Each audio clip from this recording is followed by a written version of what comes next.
De nuevo, bienvenido a este espacio de aperturas en psicoanálisis, que es un espacio que hemos creado con 4 colegas más, con el doctor Carvajal, el doctor Ferguson, el doctor Yamin y el doctor Jacome, ¿sí?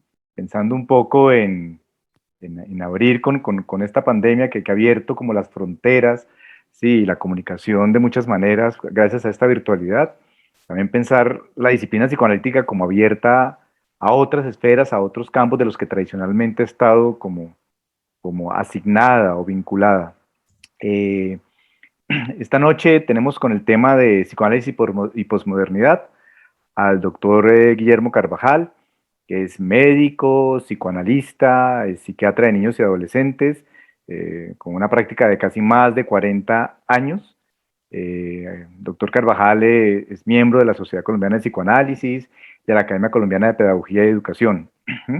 Es miembro de la Asociación Internacional de Psicoanálisis, ¿sí? La IPA, y ha sido expresidente de la Federación Psicoanalítica de América Latina.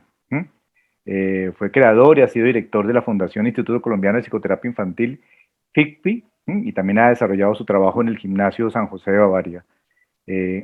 Ha escrito, ¿sí?, numerosas publicaciones, ¿sí?, en este último tiempo. El libro que está dando de qué hablar es Creando Talentos, que es respuesta a una escuela inoperante, que siguió al libro Prioridad: Pervertir a los niños atrapados en la perversa cultura del consumo, por mencionar los últimos 2 libros que ha escrito, ¿no? Al menos en el campo psicoanalítico, porque también tenemos los libros de poesía, ¿no? Entremeses y Silabario.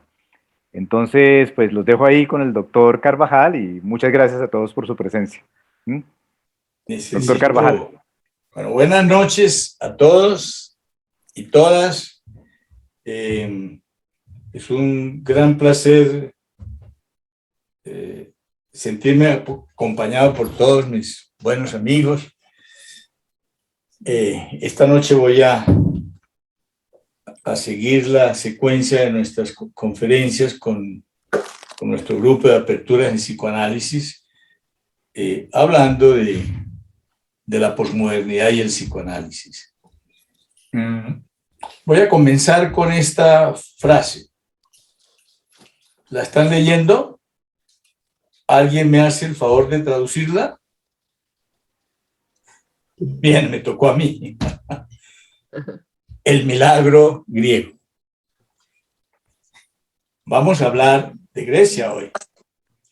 Dirán, ¿qué tiene que ver Grecia con la posmodernidad? Pues vamos a ver cuánto tiene que ver Grecia con la posmodernidad. Los griegos fueron un milagro, la verdad. Han sido un milagro y nos han dado un pensar que tiene 25 siglos. Somos griegos. Pero yo ahí lo tengo. ¿Cómo nace esa estructura de pensamiento que es la que nos interesa mirar hoy? Nace con todo un proceso que se desarrolla en el Ática y en Beocia con el planteamiento de la democracia. No, pues entonces apaga esa mierda porque con ese ruido de ahí no. A ver, la porquería de fútbol de Aló. Bueno, Ricardo, entonces te estamos escuchando. Ay, esto está todo porque, por favor. Cierren micrófonos, por favor. Por favor, cierren micrófonos. Cierren micrófonos, por favor. Si no, la persona que tenga que pueda apagar todos los micrófonos. Bueno, entonces volvemos al cuento que estaba tratando de comentar. Nace con Hesíodo en Beocia, el que termina centrando los planteamientos de un gobierno del demos. Y eso da lugar a la primera cosa importante que vamos a destacar, que es el antropocentrismo, es decir, un sistema político, pero ante todo un estado mental que implica el centramiento de los intereses en el hombre. Y por el otro lado, los jónicos, o sea, la Grecia que queda pegada al continente asiático, se interesa por el estudio de la naturaleza, y empieza la mirada curiosísima a la naturaleza, que termina en lo que llamamos la preciencia. Ellos no alcanzaron a plantear el método científico, aun cuando estuvieron muy cerca de eso. Experimentalmente fueron científicos, pero no desde el punto de vista conceptual. Esa conceptualización les toca después, más adelante, 10 siglos después, 15 siglos después, les toca a los islámicos. Pero el planteamiento de la mirada a la naturaleza se centra en el quadrivium, que fue la primera estructura, digamos, educativa, la primera estructura ilustrativa que da paso a un currículum posterior. El quadrivium, ustedes recuerdan, está centrado en las matemáticas, en la geometría, en la astronomía y en la música. Y con eso, con este instrumento, empiezan a mirar la naturaleza llegando hasta donde llegaron los griegos, que casi estuvieron al portas del método científico en forma, ¿no? Entonces, en Atenas, particularmente, se centra todo este movimiento de antropocentrismo y de mirada a la naturaleza, y aparece la estructura filosófica y la necesidad de hacer política alrededor de esta estructura filosófica y de las posturas generales del pensamiento que comandaba en Atenas, y aparece la otra propuesta, digamos, educativa también, que después se toma y se retoma durante tantos años hasta pues, muy avanzada la modernidad, ¿no? Que eran el quadrivium y el trivium. Y el trivium, pues, es el arte del lenguaje, digámoslo así. El trivium está centrado en los tres pilares que son la gramática, la retórica y la dialéctica. Los griegos tenían dioses con poderes relativos. Los dioses griegos llegaban hasta un límite con el hombre. No se metían con el hombre mientras el hombre no se metiera con ellos. Esto era muy interesante en el pensamiento griego, por eso la libertad que permitió el antropocentrismo. Posteriormente, bueno, viene el poderío de los griegos, el máximo del poderío fue el Imperio Alejandrino, cae, los romanos toman el poder del Mediterráneo y el occidente conocido, porque estamos hablando de occidente, ¿no? Y aparece la retoma del calco de los griegos por parte de los romanos, intentando generar un modelo político cercano a la democracia que plantearon los griegos, que fue la República Romana. Pero, de todas maneras, existía una tendencia de concentración brutal del poder, que fueron los aristócratas romanos los que intentaron hacer esto, y por eso terminan asesinando a Julio César para que no declarara el imperio. Pero fue un pírrico asesinato, puesto que el imperio se impone con el sobrino nieto de César, que era Cayo Octavio, y él se convierte en el primer emperador con el nombre de Augusto. Posteriormente pasan 4 siglos, viene evolucionando un pensamiento nuevo que se enfrenta a ese pensamiento griego. Eso es muy importante, o sea que ese antropocentrismo y esa mirada a la naturaleza se van reduciendo cada vez más. Nace un nuevo Dios, nace un nuevo poder, el imperio cae en manos del papado, aparece lo que hemos llamado la Edad Media, donde se afianza el poder religioso de una manera absoluta y se centra todo con una mirada teocéntrica y se elimina radicalmente de ese occidente, se elimina el pensar griego. Pero posteriormente ese pensar se queda de todas maneras en los bordes del imperio greco-romano con el Islam. y son los islámicos los que retoman básicamente el cuadrivio, porque el Islam, también por su monoteísmo, también monoteísmo descendiente del monoteísmo judío y judío-cristiano, porque los islámicos toman también la Biblia como toman el Talmud. Entonces, ese centramiento antropocéntrico desaparece, no se da en el Islam, pero sí se da la retoma del cuadrivio y ellos lo toman muy en serio, llegando a desarrollar el método científico en el siglo X en Basora, por Al-Haim. Estas cosas se unen, vuelven a Occidente, Occidente empieza a evolucionar, empieza a poner en jaque al pensamiento religioso absoluto, y entonces los filósofos del cristianismo plantean una transición de ese pensar, pero el humanismo se empieza a imponer. Nuevamente el antropocentrismo y nuevamente la mirada a la naturaleza, y es cuando aparece el Renacimiento, que es el representante absoluto del humanismo, ¿no? Pero, sin embargo, y esto es muy importante, todos estos conceptos son muy importantes para lo que vamos a ver posteriormente.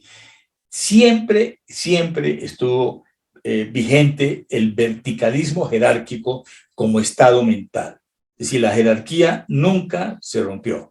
Se intentaba romper en lo político, pero no se rompía en lo relacional del ser humano y en la concepción de alguna manera de un liderazgo total, muy primitivo, obviamente, que siempre ha tenido la historia de la humanidad. Ese antropocentrismo avanza durante el principio de la modernidad, desde el siglo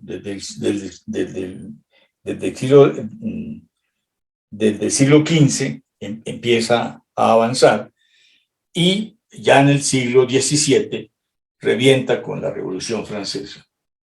En el siglo XVI revienta con la Revolución Francesa, en 1700, y ella fracasa. La Revolución Francesa como propuesta política fracasa, pero en cambio sí la mirada a la naturaleza, que sigue desarrollándose, sí triunfa, y se convierte en la Revolución Industrial cuando aparece la máquina de vapor y empieza a andar ya aparecer la posibilidad de la tecnología. El otro hito importante, todo este desarrollo se va dando y aparece como hito importante la Primera Guerra Mundial, que vamos a tomar los hitos que nos interesan para el desarrollo posterior, que es el que me importa que ustedes tengan en cuenta.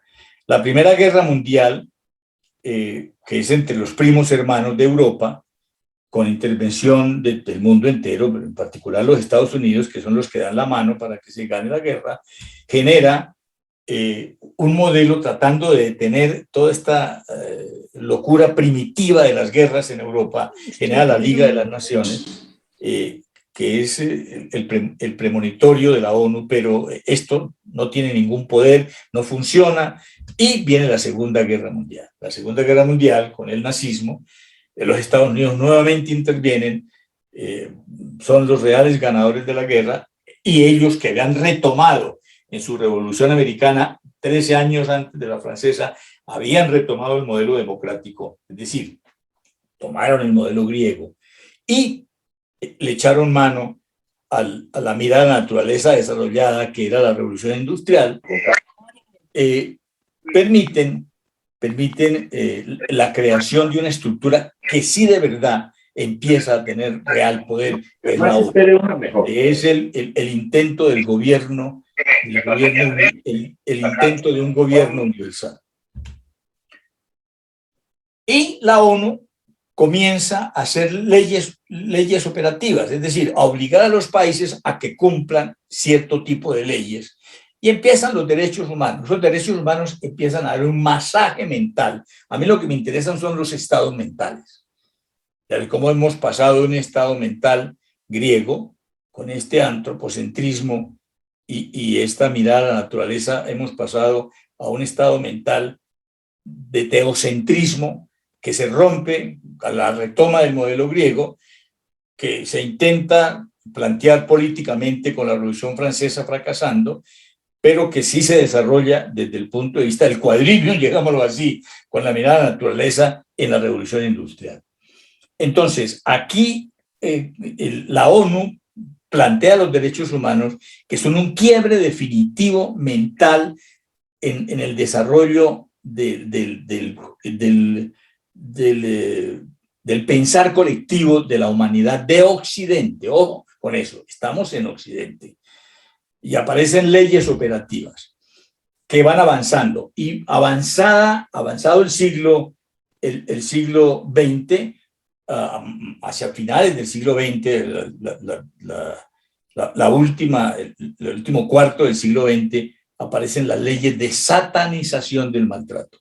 Y lo destaco porque es el punto central de lo que vamos a trabajar. Y la inclusión. Son las dos obligaciones operativas que obliga a la ONU a firmar a sus aliados. Obviamente se vuelve mundial, pero con predominio en Occidente, sin lugar a dudas, porque Oriente es otra cosa, ¿no? Cuando sigue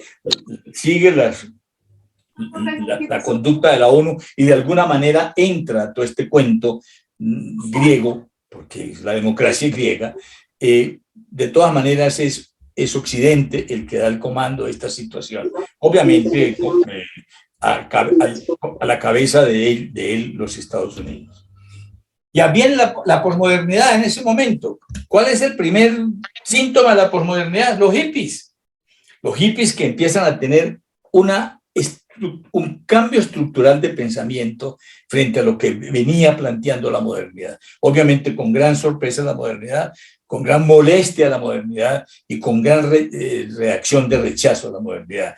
Pero este masaje mental que dan los derechos humanos, en particular con la satanización del maltrato, la inclusión y el desarrollo de la revolución industrial en la tercera y cuarta revoluciones industriales, la informática y ahora la robótica, esas cosas hacen nuevamente una mezcla y aparece la nueva cultura, que es la cultura de la posmodernidad. Es importante este preámbulo para empezar la conferencia, podríamos decir en este momento, ¿no? La introducción es importante para que entendamos qué es lo que está pasando en la clínica hoy, en nuestro pacientico hoy, en la niña de 11 años hoy. Hay una nueva masa crítica. Esto fue calentándose, fue aumentando cada vez más, fueron alejándose cada vez más los niños y los adolescentes por la aparición de esta gran tecnología, ante todo la aparición del Internet y de la red, y de todas estas parafernalia de instrumentos que tenemos en el Internet, fueron generando un tipo particular de estado mental que hizo masa crítica, es decir, que fue suficiente para mover la cultura. Y aparecen los millennials, que son los grandes representantes de la posmodernidad, con un nuevo estado mental, que implica un cambio estructural de todos los paradigmas hasta el momento conocidos, de todos los paradigmas de la modernidad, con un divorcio absoluto de las dos culturas, hablando lenguajes completamente distintos. La modernidad, entonces, desconoce, y es lo que uno ve, uno se sienta a hablar con la gente de la modernidad, que somos todos los viejos, ¿no? Negamos, rechazamos tajantemente a la posmodernidad, la satanizamos, no la comprendemos ni la podemos asimilar. Pero ese estado mental, esa masa crítica ya lograda, está ahí, está funcionando y cada vez se está apropiando más de la cultura, del pensamiento cultural. Estos millennials, por lo tanto, son nuestro estudio ahora y son lo que nos interesan porque es lo que tenemos en este momento efervescentemente en nuestra cultura. Veamos el paradigma. Es un paradigma que nace en nuestra observación clínica. Se miren el paradigma a ver si es el que coincide con las observaciones que ustedes están haciendo.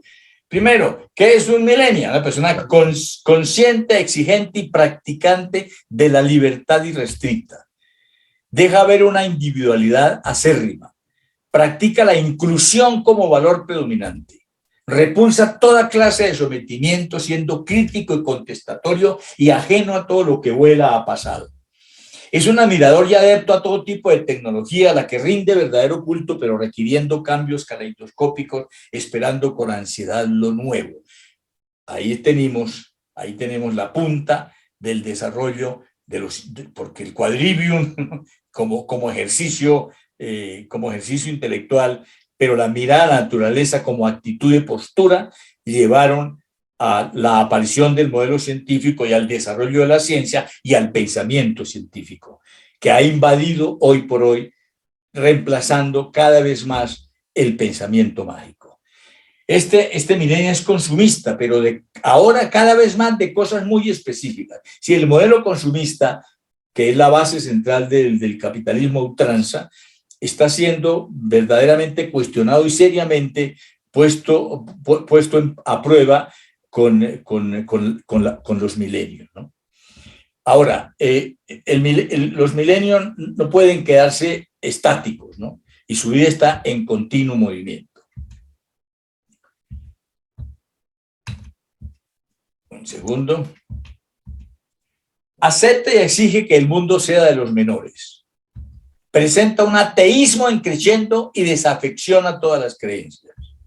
Exige la igualdad de los derechos intersexos, cree en la libertad sexual, aceptando y o practicando la heterosexualidad, la homosexualidad y la bisexualidad.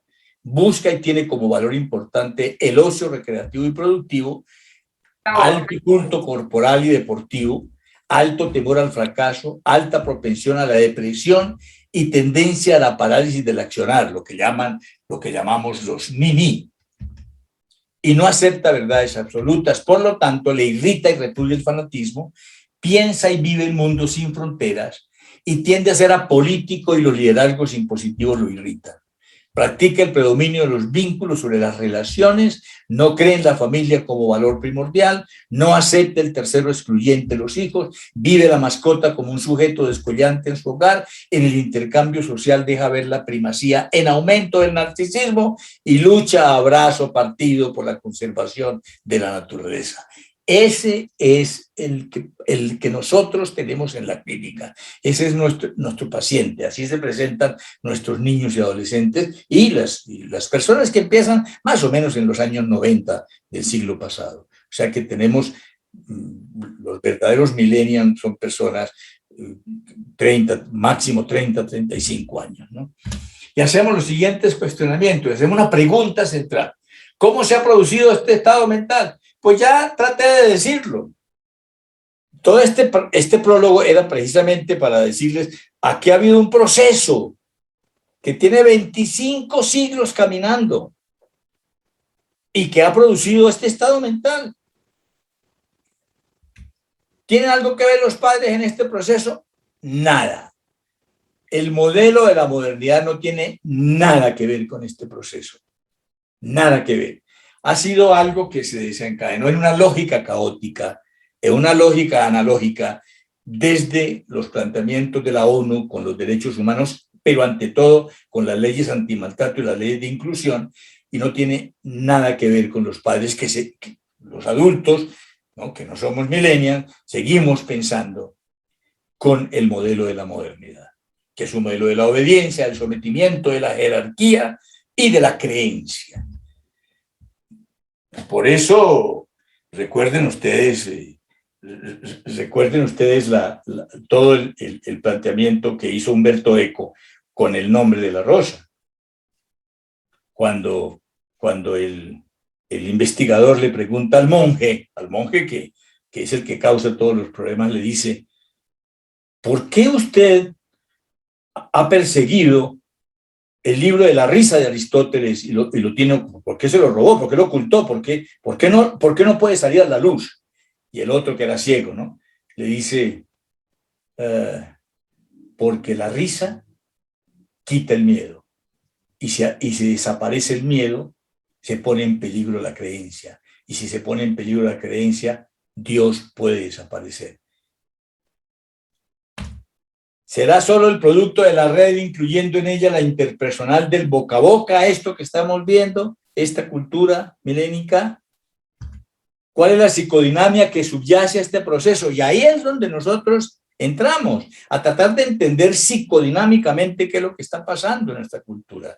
Porque nos obliga, porque no tenemos salida, porque nuestros pacientes nos lo exigen. Si nosotros no entendemos esto, no podemos entender a nuestros pacientes y los vamos a mirar modernamente. Y si los miramos con mirada de la modernidad, estamos perdidos en el trabajo con las gentes de la modernidad.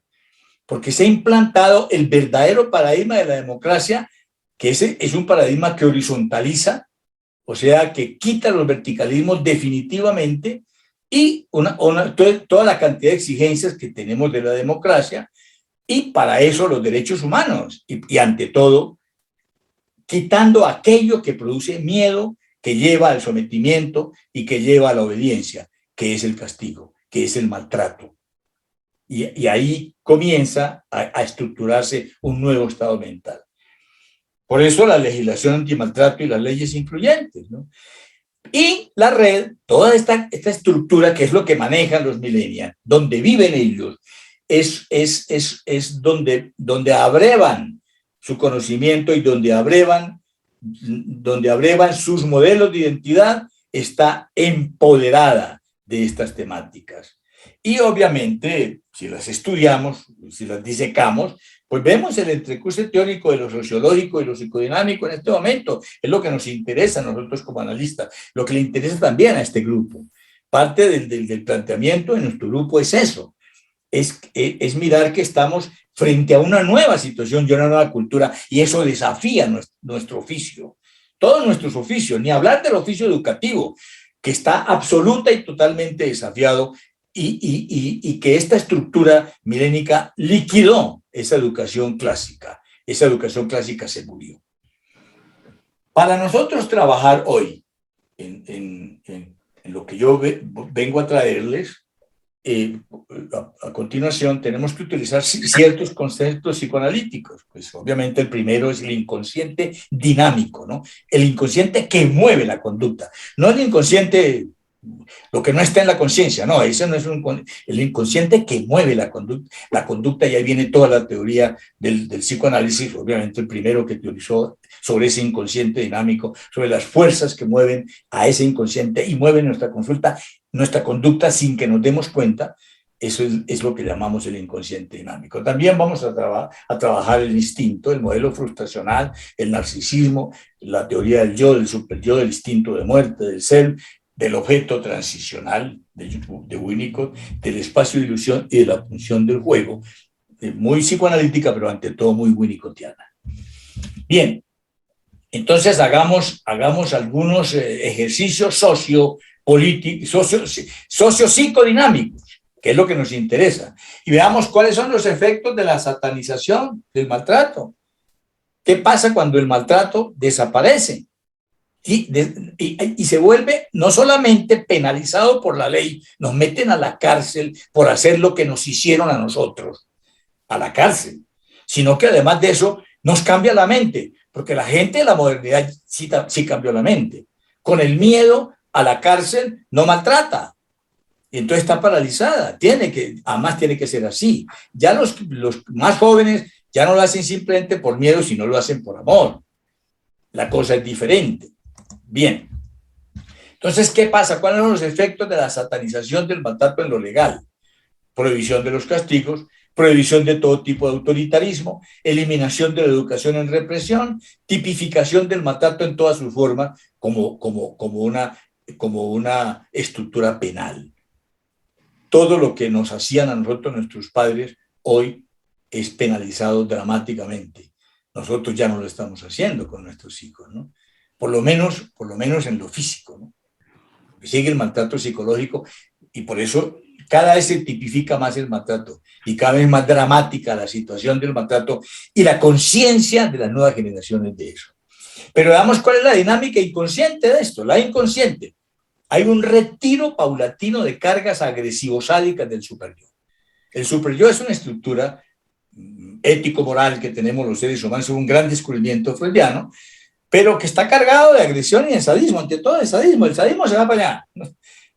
Retiro de cargas agresivos sádicas del superyo. traslado estas cargas al yo. Entonces, el yo se carga de agresión sádica, la tiene que elaborar y sublimar, pero se carga de ella, se fortalece y fortalece el ser, el sí mismo, el yo soy yo. Porque el yo es una gran estructura, pero el que pone la cara en el yo se llama ser, el yo soy yo. Se fortalece obviamente el narcisismo, hay un aumento de la autoestima. ¿Y qué pasa conscientemente? Pues desaparece el miedo al adulto. Entonces sucede lo que tanto temía el monje del nombre de la rosa, ¿no? Desaparece el miedo, desaparece el sometimiento. Por lo tanto, si no hay miedo, no hay sometimiento. Y se cuestiona severamente a la obediencia. Y el verticalismo jerárquico que se va para la porra, porque ya las jerarquías no funcionan, porque las jerarquías funcionan por miedo. Entonces aparece un pensar cuestionador, hay un cambio del pensamiento mágico por el pensamiento científico. Y ahí sí, volvemos al monje. Dios comienza a desaparecer. Se horizontaliza lo social. Veamos los efectos de las leyes de inclusión, que son otras, ¿no? En lo legal, prohibición de toda forma de exclusión y discriminación, exigencia al respeto por lo diferente, protección constitucional y legal sobre la diversidad de género, ampliación del marco legal sobre la sexualidad. Y en la dinámica inconsciente, ¿qué le pasa a nuestras gentes, a nuestros niños y adolescentes? Disminuye el solipsismo narcisista y entonces aparece una postura de reconocimiento mayor del otro con ampliación de la empatía. Y se redistribuyen las catexias objetales dentro de la mente y se integra y hay una integración de esa sexualidad que nosotros tenemos que escindir, los de la modernidad la escindimos ante todo por los mandatos éticos religiosos y se replantea las defensas internas con levantamiento de la represión. ¿Y qué pasa en la mente consciente entonces? ¿Qué es lo que pasa conscientemente en los muchachos? Aceptan placenteramente lo diferente, gozan de aceptar lo diferente, validan toda forma de identidad sexual, hacen la postura de la mujer está en un plano de absoluta igualdad, hay una egosintonía con la bisexualidad y hay una egosintonía con la homosexualidad. Eso es lo que pasa conscientemente por las leyes de inclusión. Hagamos un ejercicio, sigamos con el ejercicio psicodinámico y miramos algunos efectos mentales de la red, porque por un lado está esto que estamos hablando que tiene que ver con el antropocentrismo, si volvamos a los griegos, pero por el otro lado está todo el desarrollo de la mirada a la naturaleza que termina en la red. La red es el gran resultado de todos estos modelos científicos desarrollados al máximo y es la que en este momento empieza a comandar el mensaje a las gentes, a comandar la educación de las gentes, si llamamos educación, la instalación de los paradigmas que rigen la conducta humana. Lo está haciendo la red, no son los padres, no es la escuela, es la red. Entonces, ¿qué da la red? ¿Cuáles son los efectos mentales de la red? Primero, la aparición de un nuevo tipo de comunicación humana, lo sabemos. Ampliación del espectro relacional a unos niveles infinitos. Aumento de la interrelación virtual sobre lo presencial, cada vez más grande. Y ahora con la pandemia se aceleró esto dramáticamente. Yo considero que son 10 años el acelere que ha pasado. Es decir, nosotros dimos un salto cualitativo de 10 y cuantitativo de 10 años en relación con lo que teníamos antes con respecto a la virtualidad. Tanto que ya estamos trabajando más virtualmente que lo presencial. Yo por lo menos ya me volví fóbico a lo presencial. Refuerzo de la capacidad de expresarse, refuerzo de la autoestima, ampliación del campo de la conciencia, aumento de habilidades cognitivas y psicomotoras. Todo esto lo vemos en la consulta. Ojo. Ampliación de la capacidad perceptiva, regresión a patrones primitivos de funcionamiento mental, ante todo con el uso de la pornografía. Es una cosa muy curiosa porque hay un adelanto en un sentido y hay una regresión en el otro, ¿no? Con una alteración del control de los impulsos y por esta pornografía hemos visto, por ejemplo, presencia de impotencia sexual y otros problemas relacionados con esta actividad. Ahora, hay una fobia a la socialización presencial cada vez mayor, adicción al uso de pantallas y contenidos, descuido de las labores obligadas, temor a no ser tenido en cuenta en la red, temor a perder algún tipo de suceso o actividad. Fíjense dónde están planteados los miedos. Los miedos desaparecen, ¿no? Ya no tenemos miedo al demonio, sino a no ser tenidos en cuenta en la red o a perdernos algún suceso o alguna actividad. Ya no es el demonio lo que nos atemoriza. Ruptura o disloque de los patrones del sueño, peligro de asumir identidades no auténticas, peligros de ansiedad creciente y depresión, alteraciones en el ritmo alimentario, disloque con la realidad cotidiana, problemas con la autoestima, conflictualización de la imagen corporal con riesgo alto de conductas antisociales ante la aparición de liderazgos perversos, instalación como parte indispensable del funcionamiento mental de la red, inmersión en contenidos peligrosos e inadecuados, obviamente, con peligro de ciberabuso y exposición al bullying. Esos son los elementos que estamos viendo de la red como consecuencias mentales y psicológicas. Ahora, hagamos un entrecruce, ¿no? La idea es, expurguemos el paradigma en la clínica, tomemos el paradigma que vimos de los millennials y veamos la clínica, hagamos una correlación. Entonces empecemos el paradigma, a ver, veamos, consciente, exigente y practicante de la libertad restricta. Deja ver su individualidad acérrima, repulsa toda clase de sometimientos, es crítico y contestatario, ajeno a todo lo que le huele a pasado, acepta y exige que el mundo sea de los menores, presenta un ateísmo increciendo y desafección a todas las creencias.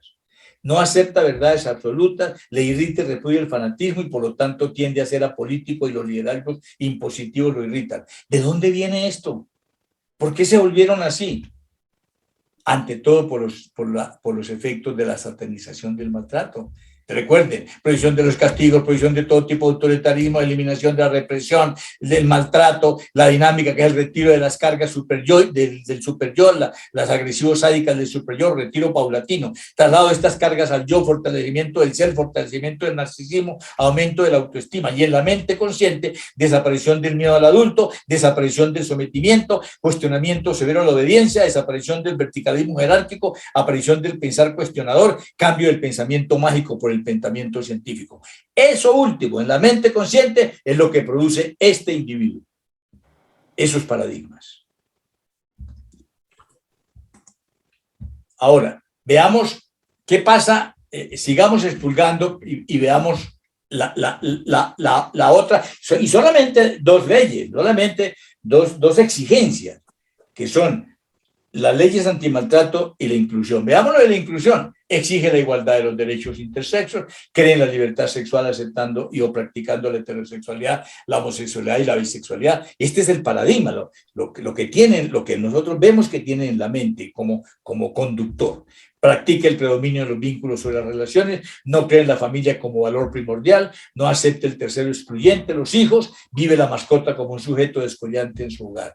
Y son los efectos de la inclusión. Veamos en lo legal todo lo que pasaba de las prohibiciones, prohibía la exclusión y la discriminación, la exigencia del respeto por lo diferente, la protección constitucional y legal sobre la diversidad de género, la ampliación del marco legal sobre la sexualidad. Y con una dinámica inconsciente que ya le digamos que es la disminución del solicismo narcisista, ampliación de la empatía, redistribución de las catexias fetales, integración de la sexualidad extendida, replanteamiento defensivo con levantamiento de la represión. Y en la mente consciente, esto es lo que se parece a lo que vemos en la izquierda. Aceptación placentera de lo diferente, por eso todas estas cosas de la igualdad de los derechos intersexos, etcétera, valida toda forma de identidad sexual, es lo que estamos viendo, que es toda la parafernalia sexual que estamos viendo en la gente joven, ante todo en los púberes de hoy. Postura de la mujer en plano de igualdad, egosintonía con su bisexualidad, egosintonía con su homosexualidad. Eso es lo que ha permitido las leyes sobre inclusión. Ahora, vamos a ver dos patologías particulares, porque toda esta problemática que hemos visto, pues es la que estamos viendo en la clínica y la que se nos revela como conflictos, porque es el enfrentamiento de este nuevo paradigma con el paradigma de la modernidad, que es absolutamente dramático y doloroso. Y uno ve el dolor que sufre la gente de la modernidad viendo esta posmodernidad que la sataniza y la tiene que llamar demoníaca, muchísimas cosas, porque no la entiende, no le cabe en la cabeza, no le puede caber, obviamente es así. Pero tenemos dos patologías recurrentes que hay que mirarlas, que son muy complicadas y que hacen parte de una clínica muy, muy intensa y muy compleja y muy dura para manejar. La primera, los nenes ¿no? Hijo, a tu edad no tienes grandes sueños, yo, papá, más bien lo que tengo es sueño, ¿no? Esos son los ninis. Y la depresión, veámoslas. Veamos los ninis. Veamos qué podemos decir de la psicodinamia de estos ninis, ¿no? Perdón. Ni estudian ni trabajan, por eso se llaman los ninis, ¿no? Paralizados ante un mundo que los apabulla. Su proceso, ¿cuál es? Baja frustración por cultura del no maltrato, aumento del espacio de ilusión, hiperjuego.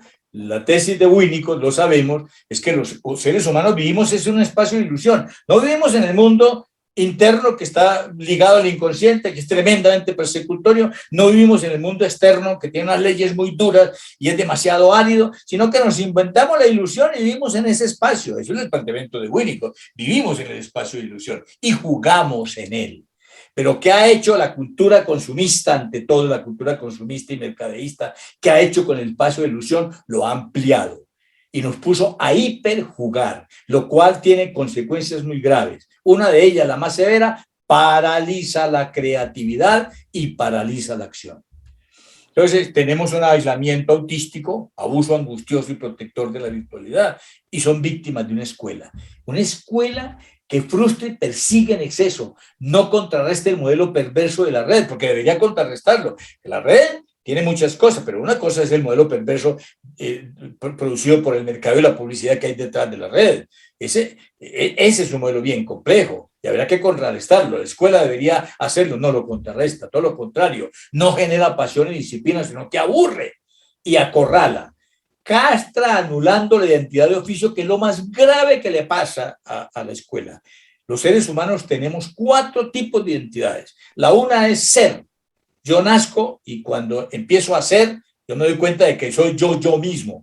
Nace el self. Cuando nace el self, nace un sí mismo.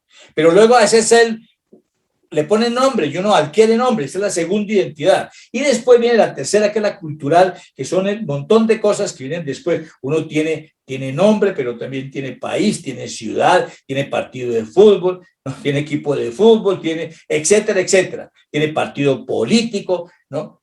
Tiene adjudicación religiosa, etcétera, etcétera. Todo eso son identidades agregadas al nombre y al ser. Pero aparece una que es la más importante para volverse adulto, que es la identidad de oficio, que es la que tiene que aparecer en la adolescencia.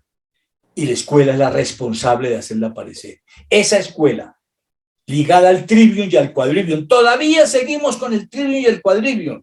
Simplemente el trivium, que era todo lo que tiene que ver con el lenguaje, porque era, recuerden el trivium, ¿no?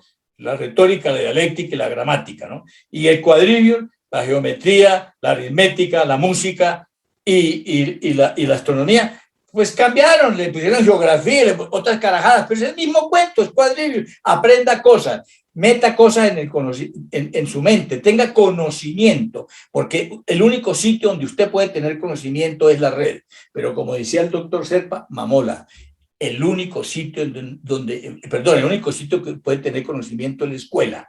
El único sitio que puede tener conocimiento es su mente, es usted, es su cabeza. Mamola, como decía el doctor Serpa, porque en este momento la red es la que tiene todo el conocimiento, por lo tanto es estúpido pensar en aprender cosas. Ese no es el punto. El punto es saberlas buscar, saberlas integrar y ser creativo con ellas. Y apasionarse por algo que está ligado con las potencialidades de uno y de esa manera generar identidad de oficio. Para eso hay que cambiar la escuela toda, absolutamente toda. Lo que hoy existe no sirve para nada. La escuela actual está haciendo un daño dramático a los niños y a los adolescentes de la posmodernidad. Castra la creatividad de las cosas más grandes de la escuela, enseña inutilidades. Y además es víctima, ese niño, del mercadeo perverso, porque todo el día nos están diciendo los enriquecimientos fáciles al cual no podemos, y eso apabulla. Que un señor como James Rodríguez se gane 3.000 millones de pesos mensuales por darle patadas a un balón, eso apabulla. Que la señora Shakira tenga 500 millones de dólares, pero eso apabulla. Hay una impotencia al no conseguir qué hacer y además no hay que hacer, porque cada vez se está limitando más, hay más gente y menos trabajo. El adolescente solo le queda entonces, ¿qué? Ensimismarse en algún distractor hipnoide o subirse en algún nirvana bioquímico para calmar su desesperanza. Ese es el ni-ni. Y veamos el otro, la depresión, con una sintomatología que estamos viendo todos los días. Apatía desde muy temprana edad, inconformidad con todo, poco disfrute de objetos y acaeceres, manifestaciones recurrentes de aburrimiento, aislamiento en su habitación, manifestaciones de tristeza y ansiedad, hipersomnia marcada, duermen todo el día, desinterés por todo, inconformidad irritante, rebeldía increciendo, explosiones emocionales de ira, violencia intrafamiliar frecuente producida por ellos, llanto fácil, síntomas psicosomáticos frecuentes, gástricos, asmáticos, de piel, etcétera. Maniobras autodestructivas, la bulimia, la anorexia y el cutting, ni hablar. La tristeza invasora, la ideación suicida y los intentos suicidas. Eso es lo que está, eso es de todos los días. Y lo estamos viendo desde los 5 años. Pero tenemos grandes paradojas, porque nos ponemos a investigar la historia y ¿qué nos encontramos? Que fueron niños muy queridos, deseados, amados desde su nacimiento, con padres dedicados a su crianza, complacidos en exceso, gratificados en sus gustos, rodeados de objetos deseados por ellos, nunca maltratados, convocados a opinar, partícipes de decisiones, soportados en su crueldad. Pues madre, entonces, ¿por qué tienen todos estos síntomas? ¿Cuál es la psicodinamia? La baja frustración. No hay presiones, no hay, como se acabó el maltrato, entonces hemos llegado al extremo de inhibir la frustración. Y hay eso que produce la actitud del superyo, ya lo dijimos, y un sadismo superyoico libre, ya lo dijimos, una exaltación narcisista, ya lo dijimos, pero atacan al objeto. ¿Y cuál es el objeto? Los padres, las gentes. ¿Y qué pasa cuando atacan? Pues no son tontos, al ataque entran en culpa, y en culpa persecutoria muy fuerte, ahí aparece sí, otra vez aparece el superyo, se monta el sadismo en el superyo, empieza a atacarlos con una culpa persecutoria enorme, entonces introyectan el sadismo dentro de sí mismos, atacan al cuerpo con la enfermedad psicosomática, atacan a la mente y liberan el instinto de muerte. O sea, ahí tenemos un problema serio.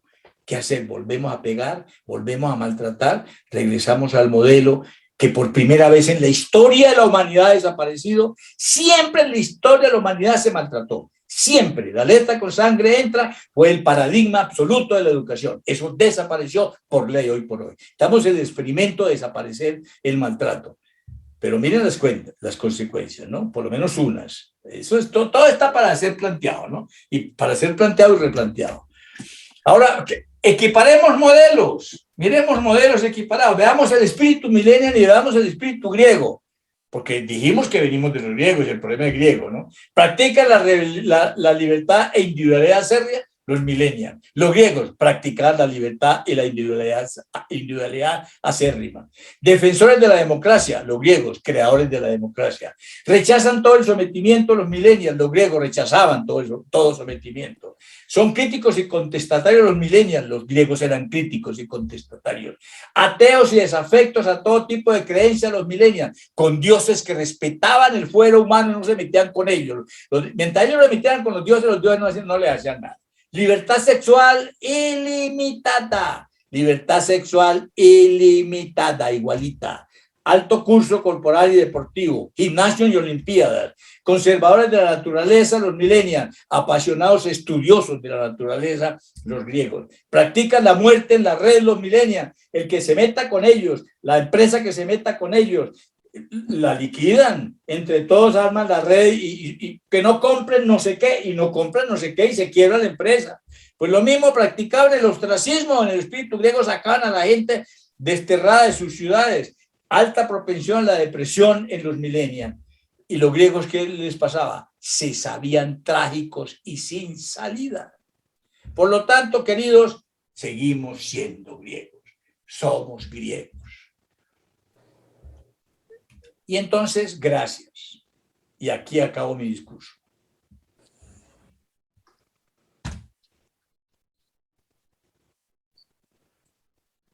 Bueno, doctor Carvajal, muchas gracias por su presentación. Pues abrimos las preguntas. No sé si alguien de las personas que están participando hoy, escuchando, quiere hacer alguna pregunta, alguna intervención.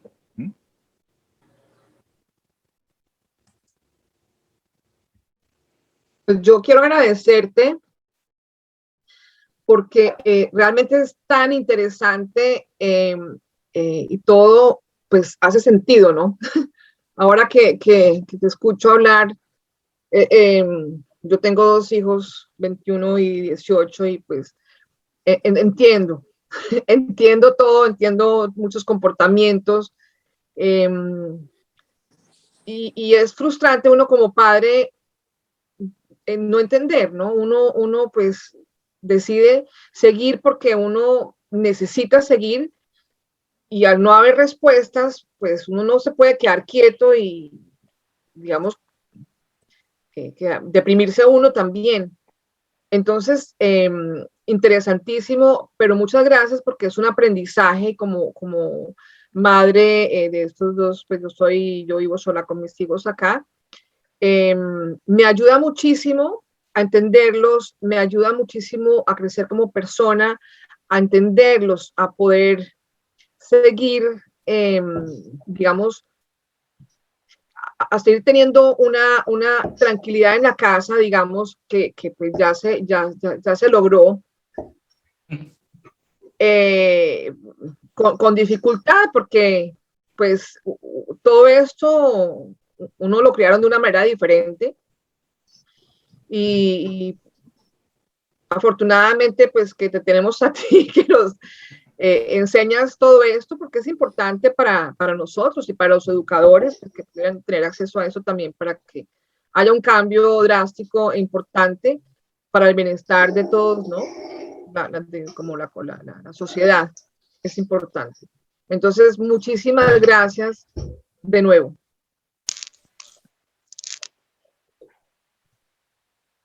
Gracias, Ana María. Doctor Carvajal, quería hacer una pregunta escuchándolo, porque en ocasiones siento, cuando lo escuchaba, que podría uno quedar con una nostalgia de retorno a la normatividad excesiva, ¿no? A la letra con sangre entra, que me parece que es como una de las expresiones que hoy vivimos como ideológicamente, el retorno a un padre que venga y ponga la norma y ponga la ley, que es como una especie de recurso al autoritarismo, ¿no? Como a estos líderes que vienen supuestamente a establecer un orden, dada la pérdida como de cierto límite. Pero esto en contraste también con la idea del otro polo, que sería el que lo que usted llama como una especie de libertinaje, no sé si de esa manera. Entonces en ocasiones digo, bueno, es como si no hubiera salida, ¿no? O nos vamos por los sistemas de retorno a las normas antiguas, esta búsqueda de estos líderes autoritarios y tiránicos, un poco parodiando a Rubén Jaramillo Vélez, el súbdito en torno a los orígenes del autoritarismo, y entonces nuestro súbdito reclama la presencia de un padre, o la busca entonces desde una especie de anarcolibertarismo, no sé si esa palabra funcione, pero en medio de esas dos posibilidades, de esos dos extremos, ¿cuál es la mediación, digamos? ¿Dónde estaría no sé si la pregunta sea, entonces, ¿cuál es la salida? No sé si se hace como una pregunta que con la que uno queda después de escuchar como esta polarización de la presentación como de los dos modelos. Sí, sí, esa es la gran pregunta. Fernando, esa es la gran pregunta. ¿Cómo van a resolver el problema? Porque no nos toca a nosotros. Les toca a ellos. ¿Cómo lo van a resolver? Pues hay muchos planteamientos. Harari está hablando pues de que siempre creímos en Dios, ahora creemos en nosotros como si fuéramos dioses, ¿no? Y eso será la destrucción del ser humano. Más o menos lo que plantea Harari en su Homus Deus, ¿no?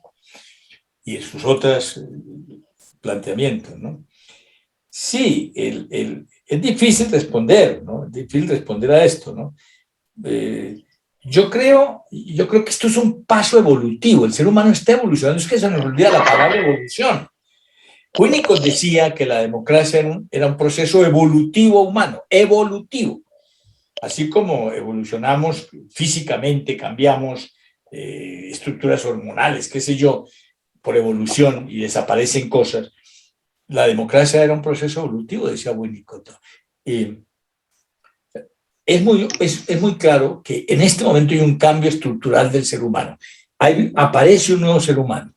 ¿No? Homus Deus lo llama Harari desde el punto de vista de su historiografía y su su planteamiento sociohistórico.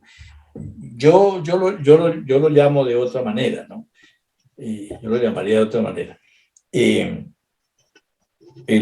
Pero está apareciendo un nuevo ser humano con otros controles. Es que tiene que asumirse, la espiritualidad tiene que tener un control distinto a los miedos, a los controles de los miedos superyoicos. Tienen que aparecer otros controles. Yo creo que va a aparecer un nuevo ser humano con un planteamiento distinto.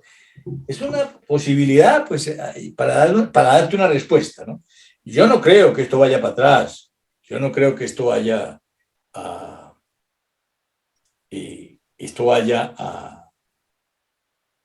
volver porque lo que dicen las personas de la modernidad y los grandes creyentes es que esto es un sarampión que vuelve y hay un péndulo, ¿no? No, eso no va a ser así. Estamos evolucionando y vamos a un cambio estructural, que vienen cosas además con la tecnología que son aterradoras. Es decir, pensar que ya estamos a puertas de lo que se llama, de lo que hemos llamado la ruptura de los algoritmos y la posibilidad de que la máquina piense, ¿no? Es decir, ya estamos al borde de unas cosas innombrables, ¿no? Entonces, yo creo que hay que dejar eso un poco a las leyes del caos, ¿no? Y soportar, sentirnos colgados de la brocha frente a este cambio estructural del pensamiento humano.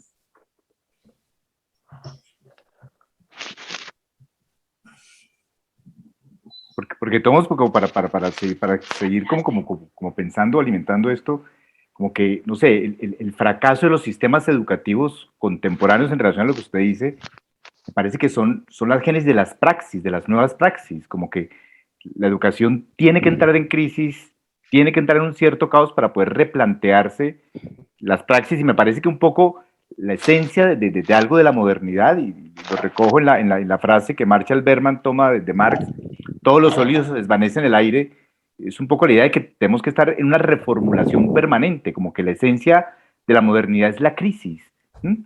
Y permanentemente estamos en crisis de las instituciones, crisis de la educación, ¿sí? Pero esa crisis es lo que permite una reformulación de las prácticas permanentes. ¿Sí? Así es, estoy de acuerdo. Ahora, estamos a puertas de cambios estructurales, de cosas muy conservadoras. No existe nada más conservador en un sistema que la educación, y es obvio que así tiene que ser, porque es que la educación, de alguna manera, todo el proceso educativo que incluye todo, desde la madre para arriba, ¿no? La escuela, etcétera, la ley misma, todo es educativo. No hay nada más conservador en una cultura que esa estructura monolítica que sostiene, que es el esqueleto de la cultura. Entonces, para que cambie la educación va a ser muy complejo, ¿no? Ahora, el brazo armado de esa educación, pues son los colegios, ¿no? Son las entidades educativas que se oponen dramáticamente a cambiar, pero ese cambio lo tienen que hacer los gobernantes. Ya hay países que ya están haciendo el cambio, lo sabemos. Sabemos que lo está haciendo Japón, sabemos que lo está haciendo Finlandia, sabemos dramáticamente cómo lo está haciendo, por ejemplo, Australia, prohibiendo por ley exámenes, notas, pérdidas de año. En Australia están prohibidas por ley ya. Entonces, eso ya implica un intento de cambio, porque si esas cosas están prohibidas, entonces, ¿qué es lo que vamos a hacer en la escuela? Ah, bueno, entonces replantéense las cosas. Así de sencillo, sí. Estamos en un nuevo renacimiento, no hay lugar a dudas. Estamos ante un nuevo renacimiento y se vino un nuevo ser humano. El Homo Universalis, lo llamo yo. Harari dice que el hombre Dios. Hay una mano levantada, Camilo Jacome. Sí, muchas gracias, Guillermo. Realmente es una conferencia que nos pone a pensar muchísimo. Pues sí, me sorprende sobre todo esta equiparación que haces en lo que somos ahora y lo que eran los griegos y que seguimos en las mismas. Sí. Yo tenía un poco más la idea de que la modernidad era consecuencia un poco de los griegos, pero por lo que tú dices parece que la posmodernidad también. Ahora, con lo que estabas hablando ahorita, preguntándote por la escuela, de cómo va a ser la escuela, me preguntaba yo por el psicoanálisis. y por las psicoterapias y específicamente por el psicoanálisis, que es el tema de tu conferencia. Porque tanto la escuela como el psicoanálisis son creaciones o se formaron dentro de la modernidad y funcionan tradicionalmente han funcionado dentro de los esquemas de la modernidad, con una verdad, con unas reglas, con una forma de hacer las cosas que no se puede cambiar porque, como decíamos, entonces, hay una autoridad que dice eso no sirve o eso está mal hecho.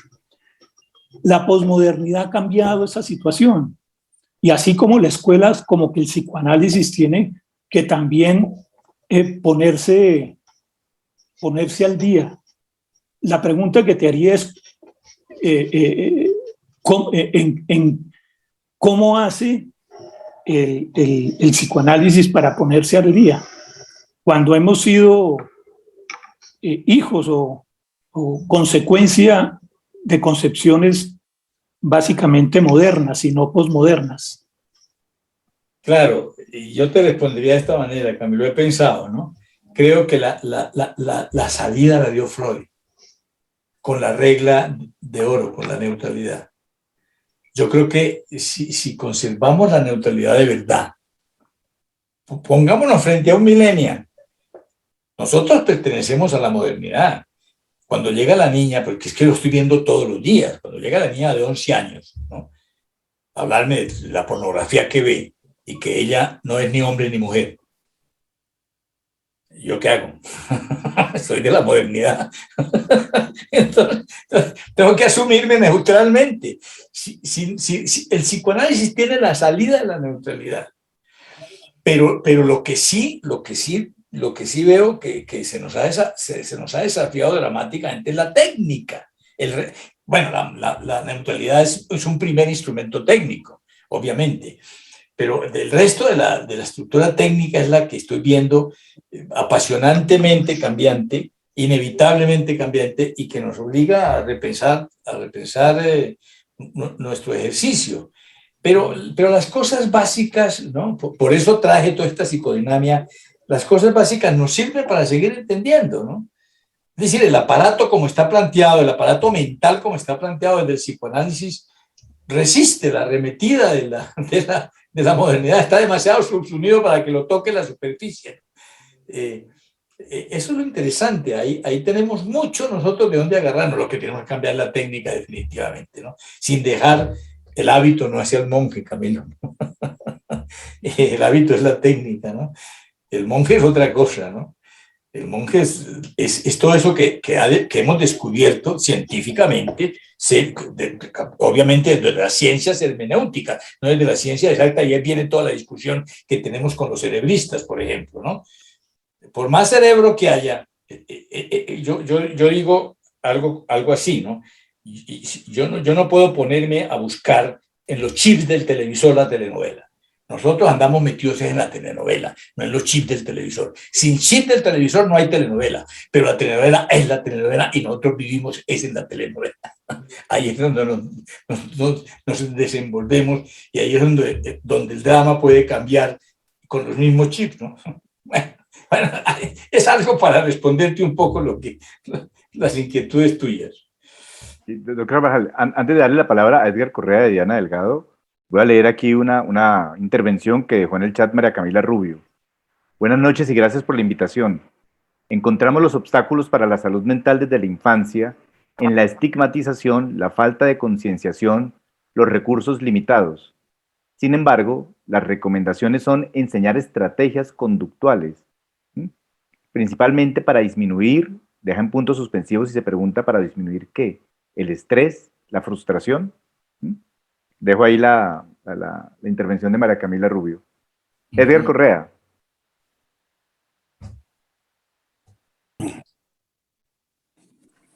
Guillermo, muchísimas gracias. Buenas noches a todos. Una pregunta. ¿Qué diferencia hay entre un terapeuta y un influencer en este momento con los millennials?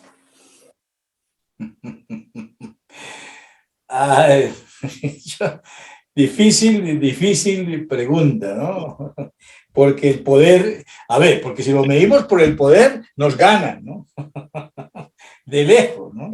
Y por el poder que asumen. La diferencia está en que nosotros somos neutrales y con frecuencia, dada esa neutralidad, por mirar el otro lado que la persona, que analizando nuestro paciente, no me gusta la palabra paciente, ¿no? Mucho, pero bueno, nuestro paciente no está mirando y mostrársela, porque está ahí, es una verdad real. Permitimos entonces crisis, conflicto, trauma, cambio y creatividad. El influencer no, el influencer se monta es en la sugestión, en la seducción y en el estar completamente de acuerdo y estimular lo que él ve positivo, que el otro cree positivo, que le produce placer. El influencer los influencers son absolutamente perversos. Manejan una estructura perversa. ¿En qué sentido? Quiero decir perversos. En el sentido de que están estimulando la instintualidad para acomodarse al paciente de una manera simpática, empática para saber cómo son y simpatizar con ellos y conducirlos instintualmente hacia donde ellos quieren ir y que gocen mucho y lo alaben a él y lo adoren y lo sigan. Es un líder perverso, seductor, el influencer. Eso es lo que yo he visto. Guillermo, la diferencia es que nosotros no hacemos eso, ¿no? Sí, eso para mí es muy esclarecedor, porque lo que yo pienso es que los millennials en su individualidad sueñan con ser eso que tú acabas de decir, influencer. Primero porque les da mucha plata, segundo porque les da reconocimiento y poder, y tercero porque los hacen perversos. Y en claro, su perversión... te interrumpo, Edgar, fíjate. Ya antes lo dijo el hombre que hizo la Dianética: para hacer millones de dólares hay que crear una religión. Ahora no, ahora hay que hacer influencer, que es más o menos lo mismo. Muchas gracias.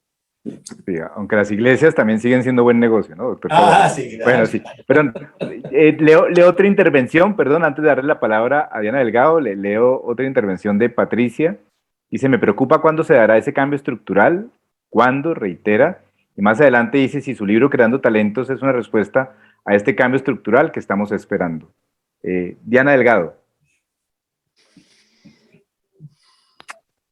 Sí, bueno, muchas gracias al doctor Guillermo por su presentación, muy interesante. Digamos que para los que hemos trabajado muchos años con su libro de Adolecer, la aventura de una metamorfosis, pues nos resulta muy, muy interesante y muy estimulante, digamos, toda esta presentación de hoy, porque es como un desarrollo, digamos, de todo lo que ha sucedido después. Para mí se me antoja como una segunda parte, una nueva etapa después de este primer texto que fue, digamos, como, por lo menos para los psicólogos de mi generación, un hito, ¿no?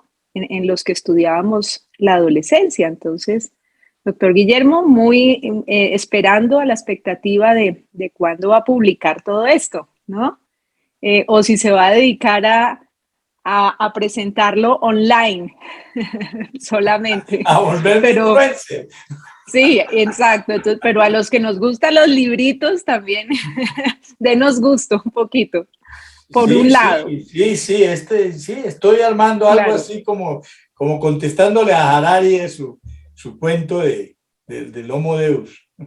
Eso, y por otro lado, estaba pensando en que en la consulta, digamos, yo por lo menos particularmente estoy viendo ya la segunda generación de millennials, es decir, los hijos de los millennials, porque yo tengo dentro de mi consulta hoy en día padres de familia de 32, 33, 30 años, y ya tienen pues sus hijos, y sus hijos ya vienen a consulta, ¿no?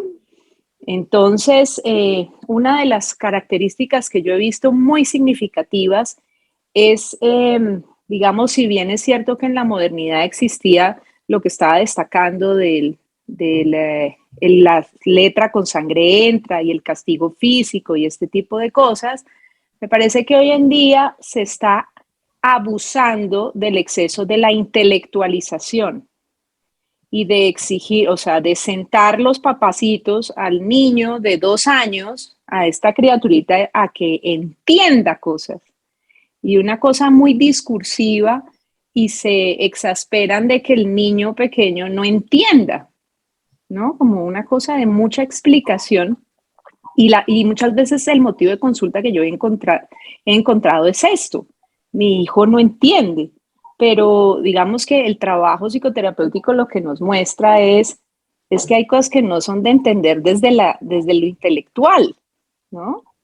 Pero en estos papás millennials que tienen tanto, digamos, exacerbación de los temas intelectuales y científicos, porque ellos llegan con argumentos científicos, ¿no? A debatir con uno en la consulta, más o menos, ¿no? Y a justificar como los temas de intelectualización. Esa es una observación que he hecho en la consulta de la Millennials segunda parte, que ya los llaman como Centennials, ¿no? Hoy en día, a los niños de los Millennials. Perdón, antes de darle la palabra al profesor Carlos Eduardo Vasco, quería leer otras 2 intervenciones que están aquí en el chat. Inés Bayona: si entendemos esta transformación como un proceso evolutivo, entre comillas, de animales a dioses, de Yuval Harari, complementa esta postura. Y otra intervención de Iván Gutiérrez: ¿tiene alguna opinión sobre la interseccionalidad que sucede en las escuelas psicoanalíticas de Estados Unidos, donde se incluyen clase, raza y género en la práctica psicoanalítica? Se la dejo ahí y le doy la palabra al profesor Carlos Eduardo Vasco. Claro, digamos al doctor, el profesor Vasco. No, pues es que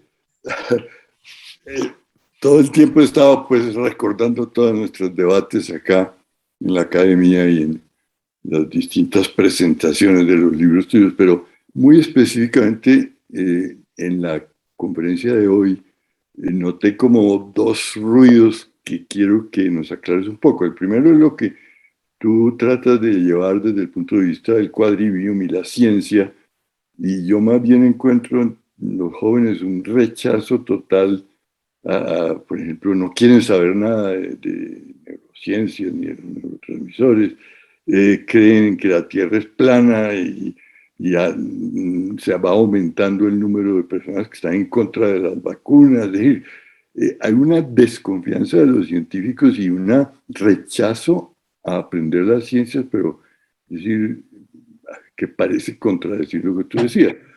Y lo mismo que hasta ahora de las cosas más propositivas que tú has puesto respecto a cómo debe ser la educación hacia el futuro, es lo de la identidad de oficio.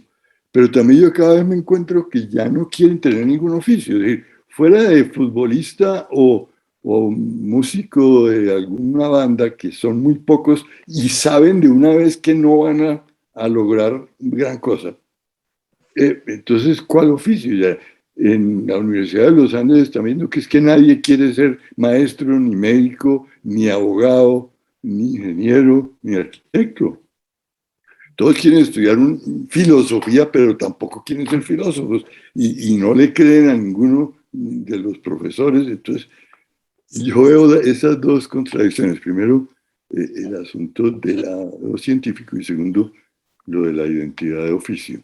Ok, muchas gracias, maestro Vasco, usted siempre agudo. Voy a empezar por la segunda. Hablando de los influencers, ¿no? Los influencers no solamente son estos que se ganan los hipermillones chachareando y permitiendo, que hablamos con Edgar.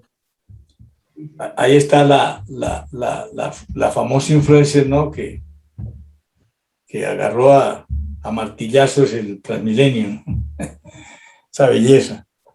Bueno, el tema, me estás dando la razón en términos de lo que pasa con la educación. Yo creo que si algo ha impedido el apasionamiento, porque fíjate lo que estás planteando es un problema de falta de pasión. Si algo ha liquidado la pasión de estos millennials es la escuela. La propuesta que yo hago y lo que hemos venido trabajando en nuestro trabajo académico que tú conoces es precisamente generar un modelo hasta donde nos lo permita la misma cultura nuestra en la que estamos inmersos, generar un modelo educativo que no rompa la pasión, que todo lo contrario estimule la pasión. Si un niño terminando su primaria ha sido estudiado en sus potencias, se puede reunir con otros niños que tengan los mismos intereses y la misma comienzo de una pasión por un tema, y el maestro, uno o varios maestros, que sé yo, siguen ese grupito, y como los otros grupos con las otras querencias, ¿no? Los unis, la biología, lo que sea, las matemáticas, la música, lo que sea. Pues tendríamos, ¿qué tal 6 años uno dedicado a un tema apasionándose? Esa es mi propuesta, la conoces. ¿Quieres oír? En ese momento, si eso pasa, si aparece esa pasión, aparece la identidad de oficio inevitablemente. Y en ese momento, las ganas de continuar van para esa superestructura que será la estructura de la educación superior, que también tendría que replantearse, ¿no? También tiene que replantearse para recibir a estas personas ya apasionadas, para seguir en el mismo cuento apasionadamente y haciendo las cosas que además la cultura, la sociedad necesita. Porque de todas maneras las profesiones son para ser ejercidas porque son necesarias y por eso existe esa estructura capaz de generar el oficio final, que es la estructura universitaria. Entonces yo creo que si cambiamos el sistema educativo, vamos a tener gente distintas mirando el oficio, el quehacer en la vida de una manera completamente diferente. Y si le bajamos el volumen a toda esa situación de los influencers, es que el fútbol y la música y toda esta cosa que estamos viendo, que llevan la parte, son los grandes negocios. Es una cosa de una perversidad aterradora. Mientras no cambien esos modelos perversos que están producidos por una sociedad consumista, obviamente hija legítima del capitalismo a ultranza, mientras eso no cambie, pues las posibilidades de que la cultura no se enderece por donde debe enderezarse, y ahí sí se recree ese nuevo ser humano que yo pienso que están haciendo, ¿no? Es lo que se me ocurre contestarte, ¿no? Antes de darle la palabra a María Teresa, le recuerdo la pregunta que dejó Iván Gutiérrez sobre cómo en las escuelas psicoanalíticas norteamericanas se incluye clase, raza y género en la práctica psicoanalítica. María Teresa. Sí, me quedé entre todas las cosas pensando en esta cuestión de que ahora todos son no bi o sí, en la cuestión de la sexualidad. Pero hubo algo que me impactó mucho la semana pasada, que fueron 2 jóvenes universitarias que se fueron a estudiar a una Chicago y otra parte de Estados Unidos, muy impactadas porque me decían, si yo digo que soy mujer, me hacen bullying y quedo estigmatizada completamente. O sea, en este momento me toca decir alguna de esas nuevas tipos, porque entonces decía, es terrible, porque entonces pasamos de que antes no se podía decir es gay, ahora no puedo decir soy hombre o soy mujer. ¿Sí? Y decían con preocupación porque me contaban que me decía la de Chicago, esta chica me decía, incluso a una compañera que dijo, no, yo me siento mujer, o sea, el bullying fue de tal magnitud que es que casi la linchan un día, no la dejaban entrar. Entonces, impacta, sí, como, bueno, entonces sí, se abre, pero se cierra al mismo tiempo.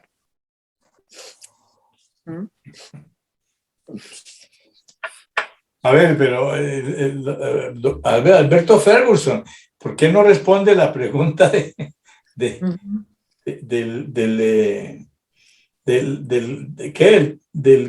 currículum universitario de los Estados Unidos, de que es gringo? No, no, estoy fascinado con lo que estoy escuchando de ti, de todos los participantes, pero te dejo esas elaboraciones a ti hoy, Guillermo. Muchas gracias. Le piden ayuda y no ayuda. Sí. Claro, el tema es la inclusión, Luis Fernando. Y yo creo que lo que nos preguntaba, la pregunta era relacionada con la inclusión, es la presión de la inclusión. La presión de la inclusión es dramática. Es que las leyes de inclusión están, esto que está diciendo María Teresa es exactamente eso. La inclusión que llevó a esos extremos, ya es una caricatura. Lo que plantea Iván es lo mismo, ¿no? Es el obedecer la inclusión a como dé lugar, y la inclusión implica todo eso, ¿no? Y en psicoanálisis igual, ¿no? Ahora, ¿qué vamos a hacer, no? ¿Cómo vamos a después? Eso que dice María Teresa, por ejemplo, ¿no? La clínica nos enseña cosas y nos sorprende cada día, ¿no? Yo recuerdo a un paciente que vino a la consulta con mucha angustia para que yo le ayudara, le enseñara a cómo poder él fumar marihuana. Porque lo tenían reventado todos los amigos, todos fumaban marihuana y él no, entonces lo tenían totalmente excluido. Y él no quería ser excluido.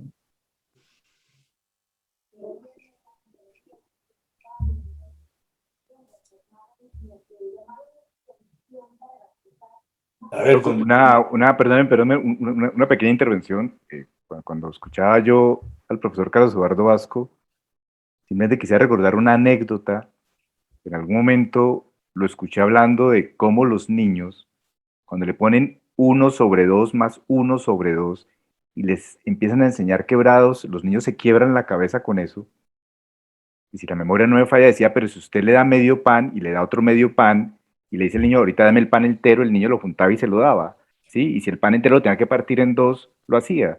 Y si al niño le decían de media vuelta y de otra media vuelta, de otra vuelta entera, lo hacían. Y empezaba a hablar de la didáctica, ¿no? De cómo se enseñaban las matemáticas. Y creo también, yo entiendo que algunas cosas han cambiado, pero también las didácticas, no sé qué está pasando con las didácticas en las escuelas, ¿no? Como que habría que ver si ese amor por el conocimiento se está transmitiendo de alguna manera con pasión, ¿no? Como con ese amor por el saber. Y acerca de los sistemas evaluativos, yo quisiera traer la frasecita famosa de Stanislao Zuleta, ¿no? Que calificaba a sus alumnos por 3 por existir, 4 por asistir y 5 por insistir, ¿no? Y gracias a ese sistema evaluativo lo acabaron sacando de la Universidad del Valle y bueno, tuvieron que volver a recluirlo, pero lo que voy con eso es, las escuelas tienen que replantear sus sistemas evaluativos, ¿no? ¿Sí? El sistema de la copia, ¿no? Entonces aquí se critica a los estudiantes que copian, pero todo el tiempo un profesor lo único que hace es copiar cosas, copiar ideas de otros, ¿no? ¿Sí? Copias sistemas evaluativos de otros lados, copias modelos educativos de otros lados, ¿sí? Y cuando le piden a un estudiante una evaluación, le anulan la copia, cuando lo que uno le han enseñado es a copiar, a copia y pegue, ¿sí? Y apréndase lo que dice un autor, apréndase lo que dice otro autor, y cópielos, ¿sí? Pero a la hora de evaluar no los dejan copiar, ¿sí? Y es un sistema de enseñanza basado en la copia, ¿sí? Y no los dejan sacar los celulares y resulta que el conocimiento hoy está acá, ¿no? Entonces se prohíbe ese uso y creo que los sistemas evaluativos y de transmisión del conocimiento deberían replantearse y autocuestionarse, ¿no? Como parte de esta crisis de la modernidad que tiene que estar reformulándose permanentemente. Bueno, Eli Guevara, y vamos cerrando, después leo algunas de las intervenciones que están acá, y vamos cerrando. Eli. Gracias, muy buenas noches. Primero quiero felicitar a los integrantes del equipo que crearon este espacio, que considero es muy importante para que todos los profesionales de las diferentes áreas podamos participar y aprender de ustedes la magia que tienen del psicoanálisis, ¿no? Al doctor Carvajal, pues gracias. Como siempre, usted hace un sabio recorrido por la historia y luego hace hermosos cuadros comparativos que nos ponen a pensar mucho a padres de familia, a personas y profesionales que estamos en toda esta labor. Y le tendría una inquietud que hemos conversado con algunos orientadores sobre la aparición del miedo en el adulto que está frente a la educación, puesto que a veces se entra en el mismo juego de todo eso que usted puso frente a los niños y a todos ellos, ni trabajan ni saben cómo trabajar. Y fuera de eso, tampoco saben integrar, tampoco saben ser creativos, y esto pues está creando un gran vacío en lo que necesitamos para que haya cambio en la educación. Entonces vamos a necesitar de su apoyo para que nos oriente en este proceso tan difícil frente a tanto cambio. Muchas gracias. Leo, perdóneme, unas de las impresiones que están acá, que hay que enseñar a desear, hay que desarrollar el gusto y el amor por el conocimiento, que lo plantean Patricia e Inés Bayona. Javier Bedoya dice, entonces la exclusión extrema, creo que esto es a propósito de la intervención de María Teresa, ¿se puede convertir en excluyente o se vuelve excluyente? No como pregunta, sino como afirmación. Y Patricia también pregunta, ¿y los centennials por qué no los incluyó? Bueno, doctor, le dejo para que haga un cierre, y muchas gracias por su presentación. No, esto es un abrebocas, es un abrebocas, ¿no? A mí lo que me preocupa, y por eso traje el tema, es que estamos enfrentados en la clínica psicoterapéutica, psicoanalítica, en la clínica psico, a este problema. Y lo tenemos que mirar y entender. Y por eso, pensándolo de la manera como lo he venido pensando hace tantos años, pues les quise traer esta mirada, ¿no? Claro, un poco con cierta sorna y cierto sentido del humor de lo griego, ¿no? Sí, estoy sobando con lo griego, pero es un poco para que entendamos que los cambios y los no cambios también, ¿no? Como decía Camilo, ¿no? que él pensaba que habíamos salido de los griegos echando la modernidad para el carajo y resulta que estamos más atrapados que nunca, porque al fin de cuentas la propuesta griega, pues, y ni hablar de las pequeñas frases que nos quedan por dilucidar, ahí dejándole ese problemita a esa mente brillante, que es la de Carlos Eduardo Vasco, la frase socrática de nadie está autorizado para hacer voluntariamente el mal. Oiga, perdón la interrupción. Nadie está capacitado para hacer voluntariamente el mal. Adelante, Héctor Ángel. Sí, invitaron al viejo Watson, el fundador de IBM, el puro viejo, a una cosa que en Estados Unidos llaman el commencement speaker, que es en las grandes graduaciones de las universidades, siempre hay ese personaje que es el que es famoso por alguna cosa o muy conocido o ha sido muy exitoso en alguna área, y entonces él es el que actúa ahí como gran conferencista. Entonces sacó el papel cuando comenzó a hablar y entonces él hace una frase inicial: commencement speakers usually admonish and exhort. O sea que los que comienzan, los iniciadores, conferencistas, siempre amonestan o exhortan. Y entonces arrancó con ese enfoque una lectura maravillosa. Los aplausos enloquecedores. Y cuando terminó, el aplauso fue lo que llaman en inglés también standing ovation. Todo el mundo parado de pies, aplaudiendo al viejo Watson. Y entonces él, con el papelito en la mano, apenas ya bajaron los aplausos un poquito, dijo: este discurso no lo estoy pronunciando, sino leyendo yo, porque esto se hizo en Grecia en el siglo V antes de Cristo. Y no modificó absolutamente nada. Entonces, eso para corroborar que tú lo que acabas de hacer exactamente, Watson fue por los 60s y 70s, y ahora en los 20, ahí está bien y seguimos, ¿no? El paralelo que hiciste es absolutamente maravilloso. Y me dio mucha alegría ver a Carlos Eduardo por aquí, hombre, qué bueno. Bueno, Bueno, una última intervención, perdón, de Gustavo Sorzano, antes de cerrar, Gustavo. Ah, sí, está por ahí, Pastro. El príncipe. Buenas noches a todos. Perdónenme que haga la analogía, pero ahora me voy a sentir como una oveja metido frente a un pack de lobos, como todos son ustedes. Yo voy a simplemente a hacer una pequeña reflexión. He tenido mucho tiempo, conozco a Guillermo prácticamente desde que nació, hemos sido permanentes pimponeros de ideas y gracias a él estoy vivo porque me duré 6 años de psicoanálisis con el doctor Ballesteros, que Dios lo tenga muy bien. Y muy importante porque lo que hoy acabo de ver que 40 personas asistieron a esta importantísima charla de Guillermo, es cómo hacer para que se masifique esta información, porque el problema es que la información de ustedes, que es vital, porque es lo que tiene que ver pues realmente con lo que está sucediendo, es que no se está masificando. Nadie sabe de estas cosas tan importantes que ustedes están mencionando.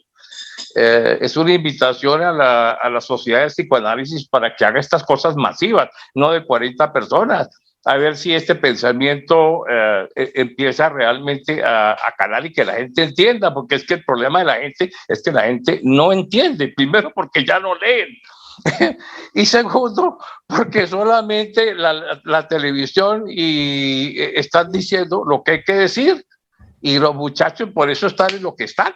Entonces, me extraña, por ejemplo, que la ciencia, yo recuerdo que a las 7 de la noche, 8 de la noche o 9 de la noche pasaban programas científicos por la televisión colombiana. Ahora no pasan sino esos bodios tan espantosos que hacen estos productores de basura colombianos, que los llaman directores, que no tienen ni idea de eso. Pero pues recuerdo, por ejemplo, El ascenso del hombre, cosas que me educaron a mí y me dieron amor por la ciencia y por el conocimiento. Cosas como, por ejemplo, Cosmos de Carl Sagan. Esos programas que además siguen saliendo por la televisión americana y en otros sitios y que no se están pasando a nivel masivo.